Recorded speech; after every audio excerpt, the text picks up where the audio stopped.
Fascist Awami League সংগঠিত গণহত্যার বিচারের পর সরকারের দেওয়া নির্ধারিত সময় নির্বাচন নিয়ে আপত্তি নেই বলে জানিয়েছেন জাতীয় নাগরিক পার্টির আহ্বায়ক নাহিদ ইসলাম।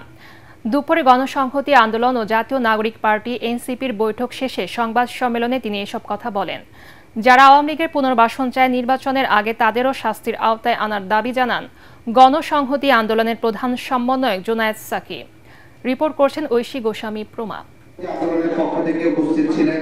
রাষ্ট্র সংস্কারই বর্তমানে জনগণের সবচেয়ে বড় প্রত্যাশা। এসব বিষয়ে জাতীয় নাগরিক পার্টি এনসিপি ও গণসংহতি আন্দোলন বৈঠকে বসে।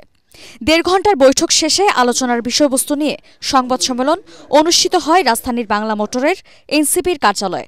দলগতভাবে আওয়ামী লীগের বিচারের প্রশ্নটা সুরাহা হতে হবে এবং সংস্কারের জন্য আমরা জুলাই সনদের কথা বলছি। নির্বাচন ক্ষেত্রে আমাদের প্রস্তাবনা আছে গণপরিষদ নির্বাচন। ওয়ালটন আবারও মিলিয়নিয়ার অফারে ওয়ালটন ফ্রিজ কিনে আপনিও হয়ে যেতে পারেন মিলিয়নিয়ার। প্রয়োজনীয় সংস্কার শেষে অন্তর্বর্তী সরকারের দেওয়া সময়ে নির্বাচনে একমত এনসিপি ও গণসংহতি আন্দোলন। তবে নির্বাচনের আগে জুলাই আন্দোলনের প্রত্যাশা অনুযায়ী সংস্কার আর ফ্যাসিস্ট আওয়ামী লীগের গণহত্যার বিচার বাস্তবায়ন দেখতে চায় জাতীয় নাগরিক পার্টি। কেবল সংশোধনীর মাধ্যমে সংবিধান পরিবর্তন করার আসলে এটা টেকসই হবে না, বরং জনগণের ম্যান্ডেট নিয়ে সংবিধান পরিবর্তন করতে হবে।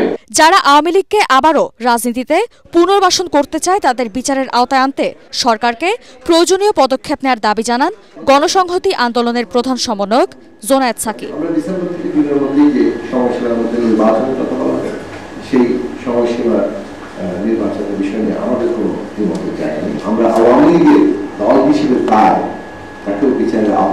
দ্বিপাক্ষিক বৈঠকে মৌলিক কাঠামোগত সংস্কার নিয়ে দুদল একমত হলেও যেসব বিষয়ে দ্বিমত রয়েছে তা সমাধানে পরবর্তী সময়ে আবারও আলোচনা করা হবে বলেও জানান তারা।